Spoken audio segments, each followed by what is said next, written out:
बिस्मिल्लाहिर्रहमानिर्रहीम, अस्सलाम वालेकुम।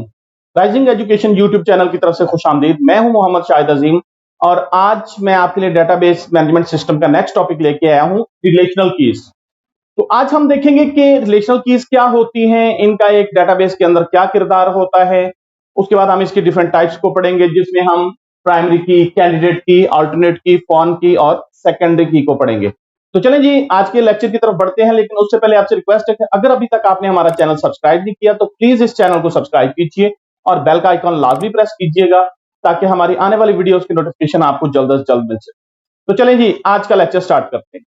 आज हमने सबसे पहले डिस्कस करना है कि रिलेशनल की क्या होती है। हमने लास्ट टाइम बात की थी कि इस वक्त जो कॉमनली यूज मॉडल है वो रिलेशनल मॉडल है। रिलेशनल मॉडल में क्या होता है कि किसी भी चीज के मुताल्लिक डाटा एक टेबल के अंदर अरेंज किया जाता है, उस टेबल को हम रिलेशन कहते हैं और उन्हीं रिलेशंस की वजह से इस मॉडल को रिलेशनल मॉडल कहते हैं। तो होता यह है कि हर एंटिटी के अगेंस्ट एक टेबल बनती है और जो एंटिटी का नाम होता है वही हम टेबल का नाम रख देते हैं। उस एंटिटी के जितने एट्रीब्यूट्स हमने महफूज करने होते हैं उतने ही कॉलम बनते हैं, उन कॉलम्स के अंदर हम डेटा अरेंज कर देते हैं।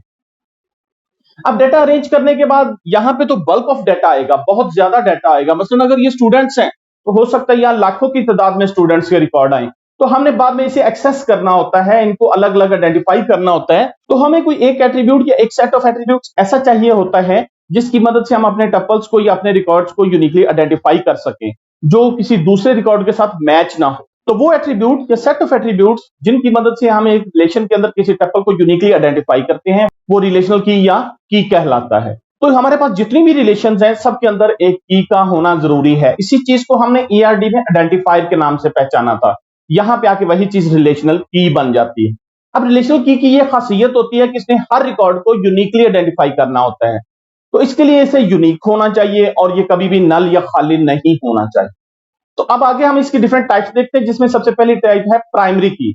अगर हम कुछ लफ्जों में इसको डिफाइन करना चाहें तो हम कहते हैं N attribute or set of attributes that is used to uniquely identify a tuple or a record in a relation is called primary key, and that is the same definition which I used for relational key. Basically relational key या primary key एक ही चीज होती है। वो attribute या set of attribute जिनकी मदद से हम एक टेबल या एक रिलेशन के अंदर किसी भी टपल को यूनिकली आइडेंटिफाई कर सकते हैं, वो हमारा प्राइमरी की कहलाता है। हर एंटिटी के अंदर एक आइडेंटिफायर होता है, उसी लिहाज से हर रिलेशन के अंदर एक प्राइमरी की होती है और इसका होना लाजिम है अगर हम डेटाबेस के अंदर अपने ऑपरेशंस को स्मूथ रखना चाहते हैं। हम प्राइमरी की के कॉन्सेप्ट को एक टेबल की मदद से समझते हैं। इस वक्त हमारे पास स्टूडेंट्स का एक टेबल है। स्टूडेंट्स के टेबल के अंदर हमने 7 रिकॉर्ड्स रखे हुए हैं, मिस्टर अहमद, बासत, मिस इकरा, मिस माहा, अरसलान, उमर और अरबाज। 7 लोगों का रिकॉर्ड है जो हमारे पास अवेलेबल है, जिसमें उनके सिटीज रखे हैं, उनकी क्लासेस रखी हैं, उनके क्लासेस के नाम, उनकी फीस, हमने सारा रिकॉर्ड उनका रखा है। अब अगर मैं किसी एक पर्टिकुलर पर्सन की फीस के बारे में मालूम करना चाह रहा हूं, मैं उसका सिटी मालूम करना चाह रहा हूं या उसकी क्लास मालूम करना चाह रहा हूं, तो मैं कैसे करूंगा? डेफिनेटली इसको हम एक और तरीके से समझ लेते हैं कि अगर बोर्ड या यूनिवर्सिटी के अंदर आपने एग्जाम दिए हैं और आप अपना रिजल्ट देखना चाह रहे हैं तो आप कैसे देखेंगे? दैट्स द आंसर, अपने रोल नंबर की मदद से। वही आपका आइडेंटिफायर होता है, वही आपकी प्राइमरी की होती है। तो यहां पे भी हमने एक स्टूडेंट आईडी लगाई हुई है, ये इसको रोल नंबर समझ लें, इसको आईडी समझ लें, तो ये हमारी प्राइमरी की है। अब लेट्स सपोज मैं कहता हूं कि स्टूडेंट आईडी 4, उसका नाम क्या है? माहा। किस शहर से रहने वाली है जी? लाहौर से। क्लास आईडी क्या है? 2। किस क्लास में है? बीएससी में। इनकी फीस कितनी है? 1200। कोई डाउट? नो। मैं आपसे कहता हूं कि स्टूडेंट आईडी 7, इसका सिटी बताइए मुझे। अब आप जब ट्रेवर्स करते हैं तो 7 आपको जस्ट एक जगह मिलता है, तो आप कहते हैं जी कि ये कसूर के रहने वाले। मैं आपसे कहता हूं कि स्टूडेंट आईडी 1 कितनी फी पे कर रहे हैं? स्टूडेंट आईडी 1 कितनी फी पे कर रहे हैं जी? 1000। तो प्राइमरी की हमें हेल्प करती है किसी भी रिलेशन में से डाटा रिट्रीव करने की। इसकी निशानी क्या होती है? इसको हमेशा अंडरलाइन रखा जाता है।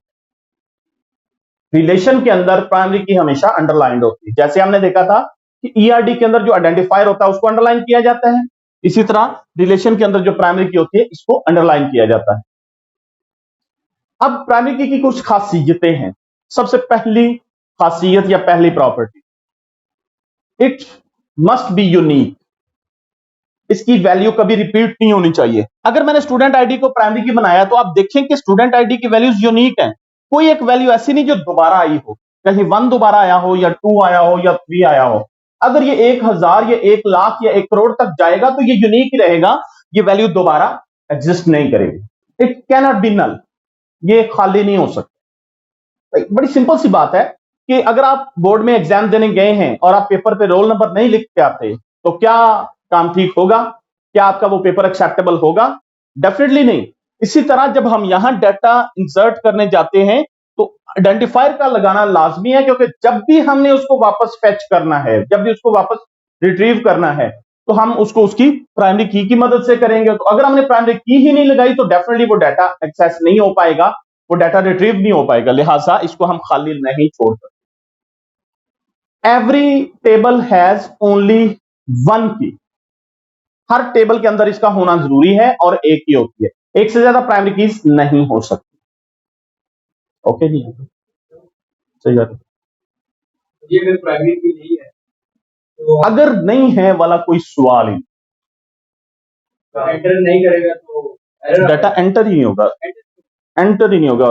डाटाबेस फौरन उठा के आपका डाटा वापस फेंकेंगे, भाई ले दो इसे, you are violating the primary key constraint, ये मैसेज आएगा वापस। या ये लाजमी। प्राइमरी की फर्दर दो टाइप्स हैं, सिंपल प्राइमरी की और कंपोजिट प्राइमरी। सिंपल प्राइमरी की में क्या होता है कि एक सिंगल एट्रीब्यूट होता है, जैसे ये हमने बनाई है स्टूडेंट आईडी 1 2 3 4 5 6 7, एक ही एट्रीब्यूट इनफ है क्योंकि ये प्राइमरी की सारी शर्तें पूरी करता है। ये यूनिक है, ये नल नहीं है और एग्जिस्ट करता है, सो हम कहेंगे कि ये हमारी प्राइमरी। तो ये है सिंपल प्राइमरी की। अब समटाइम सिचुएशन होती है कि हमें कोई एक एट्रीब्यूट ऐसा नहीं मिलता जो प्राइमरी की सारी शर्तें पूरी करता हो, कि वो यूनिक भी हो, वो नल ना हो। तो उस सूरत हाल में हम क्या करते हैं, हम क्या करते हैं कि हम दो या दो से ज्यादा एट्रीब्यूट्स का कॉम्बिनेशन बनाते हैं। तो ऐसी प्राइमरी की जिसमें दो या दो से ज्यादा एट्रीब्यूट्स पाए जाते हैं वो कंपोजिट प्राइमरी की कहलाती है। हम इसी सिचुएशन को थोड़ा मोल्ड करके फिर से डिस्कस करते हैं इस बात को। हमने उसी टेबल को थोड़ा सा चेंज किया है। हमने क्या किया है कि हमने स्टूडेंट आईडीज जो है वो क्लास वाइज लगा दी, और नॉर्मली होता भी यही है कि जो आपके आईडीज या रोल नंबर होते हैं वो क्लास वाइज लगे होते हैं। सो रोल नंबर 1 है तो वो क्लास 1 में भी है, क्लास 2 में भी है, क्लास 3 में भी है, 4 में भी है, 5 में भी है। इस तरह 2 3 4 ये सारे रोल नंबर हर क्लास में एग्जिस्ट करते हैं। तो हमने कुछ उसी तरह की सिचुएशन बना दी है। अब आप देखें, क्या हम स्टूडेंट आईडी को प्राइमरी की बना सकते हैं?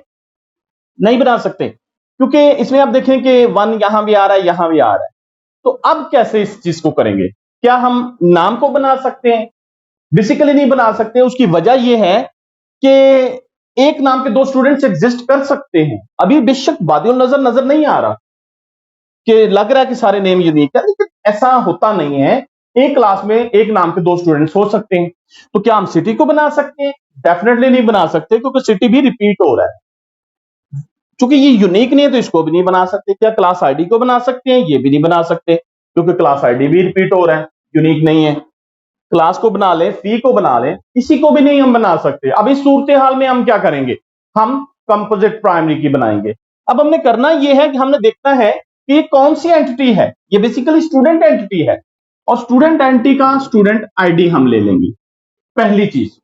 अब इसको आप ज्वाइन करें तमाम एट्रीब्यूट्स के साथ, कि ये किस एट्रीब्यूट के साथ अगर इसको हम ज्वाइन करें, इसको मिलाएं तो ये यूनिक रहेगा। मसलन 1 अहमद, 2 बासत, 1 इकरा। अच्छा, क्वाइट पॉसिबल है कि यहां पे ये जो 1 है ये भी अहमद है।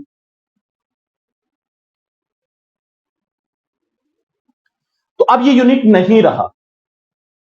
मतलब वैसे भी जब आप लाखों स्टूडेंट्स की बात करेंगे तो एक रोल नंबर से और एक नाम के कई लोग हो सकते हैं। क्लासेस उनकी डिफरेंट होंगी, लेकिन उनका रोल नंबर या उनकी आईडी सेम होगी, उनका नाम सेम होगा, ये पॉसिबल है। तो क्या 1 को आगे सिटीज के साथ मिला लें? 1 कसूर, 2 कसूर, 1 लाहौर, 2 लाहौर, 3 फैसलाबाद, 3 लाहौर, 3 लाहौर, 3 लाहौर। अब आप देखें, ये लोग नाम इनके डिफरेंट है, ये अरसलान है, ये उमर है, लेकिन ये दोनों सेम सिटी के रहने वाले हैं, लाहौर के रहने वाले हैं, और इनका रोल नंबर भी सेम है। तो अगर हम स्टूडेंट आईडी को सिटी के साथ मिलाएं तो काम नहीं चले। अब हम स्टूडेंट आईडी को क्लास के साथ मिलाते हैं। 1 1 2 1 1 2 2 2 3 1 3 2 4 1। कोई भी वैल्यू रिपीट नहीं हुई, मतलब ये 1 1 है, आप इसको इस तरीके से पढ़ लें। 11 है, 21 है, 12 है, 22 है, 31 है, 32 है, 41 है, और ये चीज कभी रिपीट नहीं हो। सो जब हमने स्टूडेंट आईडी को क्लास आईडी के साथ मिलाया तो ये यूनिक हो गया। अब हम क्या करते हैं, हम कहते हैं जी कि हमारा स्टूडेंट आईडी और क्लास आईडी दोनों मिलके प्राइमरी की है। तो जब एक प्राइमरी की के अंदर दो या दो से ज्यादा एट्रीब्यूट्स हों तो ऐसी प्राइमरी की कंपोजिट प्राइमरी की कहलाती है। उम्मीद है ये टॉपिक आपकी समझ में आ गया होगा। कुछ चीज नहीं समझ में आई तो हमारे कमेंट्स की ऑप्शन ओपन है, आप वीडियो पे कमेंट कीजिए, मैं आपको इंशाल्लाह डायरेक्ट जवाब दूंगा। हाँ जी, हमने प्राइमरी की के कॉन्सेप्ट को देखा। अब जब हम एक टेबल बनाते हैं तो हो सकता है कि उस मल्टीपल ऐसे एट्रीब्यूट या सेट ऑफ एट्रीब्यूट्स एग्जिस्ट करते हो जो प्राइमरी की बन सकते हैं। मसलन अभी इस टेबल में हमने देखा कि स्टूडेंट आईडी और क्लास आईडी को अगर हम मिलाएं ये एक प्राइमरी की बनती है। उसके साथ साथ आप नोट करें, अभी मैंने एक नया एट्रीब्यूट ऐड किया है, रजिस्ट्रेशन नंबर। ये जो रजिस्ट्रेशन नंबर है इसकी वैल्यू भी आप देखें तो ये यूनिक है और ये बेसिकली होती है। किसी भी इंस्टीट्यूट के अंदर रजिस्ट्रेशन नंबर कभी रिपीट नहीं होता। आप बोर्ड में देख लें, आप यूनिवर्सिटी में देख लें, किसी कॉलेज में देख लें, ये हमेशा यूनिक होता है।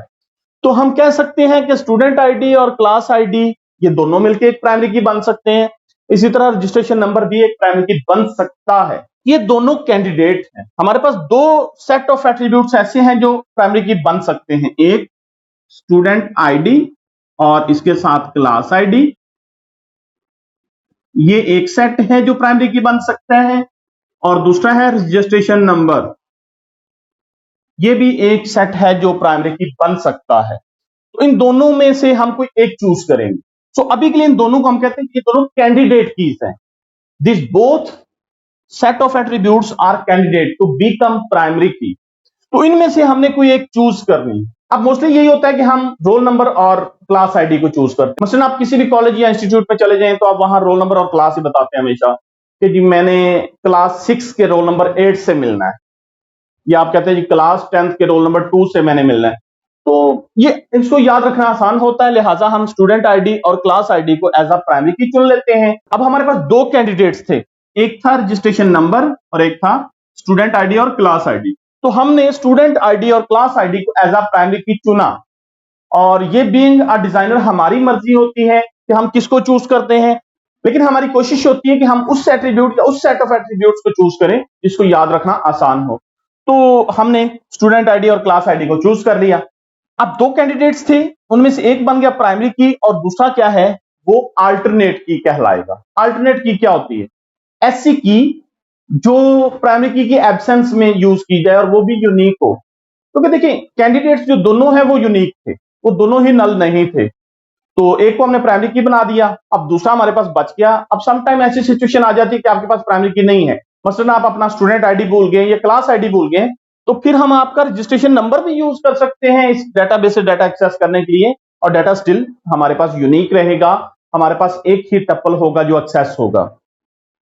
तो अब अगर मैं कहता हूं जी कि रोल स्टूडेंट आईडी 1 का क्लास आईडी 2, इसका डाटा दें तो डाटा किसका आएगा, अहमद का आएगा। और अगर मैं कहूं कि C101 का डाटा दें, अब आप देख लें C101 भी एक ही है और C101 पे भी डाटा अहमद का आएगा। सो मल्टीपल कैंडिडेट्स अवेलेबल होते हैं, उनमें से एक प्राइमरी की चूज होता है, क्योंकि एक टेबल के अंदर एक ही प्राइमरी की हो सकती है।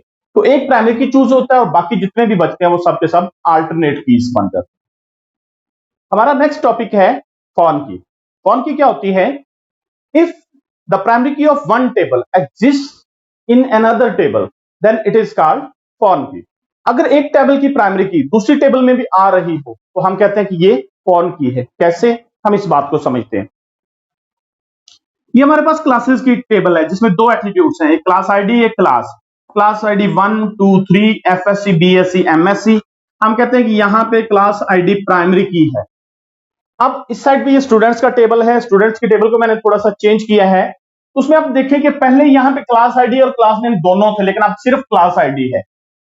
अब अगर हमने जानना है कि ये जो स्टूडेंट आईडी 1 है ये कौन सी क्लास में पढ़ता है, तो हमें कैसे पता चलेगा। बेसिकली हम देखेंगे कि स्टूडेंट आईडी 1 क्लास आईडी 1 में पढ़ता है, और ये क्लास आईडी 1 क्या है, इसको हम यहां आके देखेंगे। क्लास आईडी 1 है एफएस, तो हम कह सकते हैं कि ये जो स्टूडेंट आईडी 1 अहमद है ये एफएससी का स्टूडेंट है। तो अब ये क्लास आईडी यहां पे प्राइमरी की है, तो इस साइड पे भी एग्जिस्ट करती है, यहां पे ये क्या कहलाएगी, फॉर्म की कहलाएगी। इसका बेसिकली मकसद होता है दो रिलेशंस के टप्पल्स को आपस में कनेक्ट करना।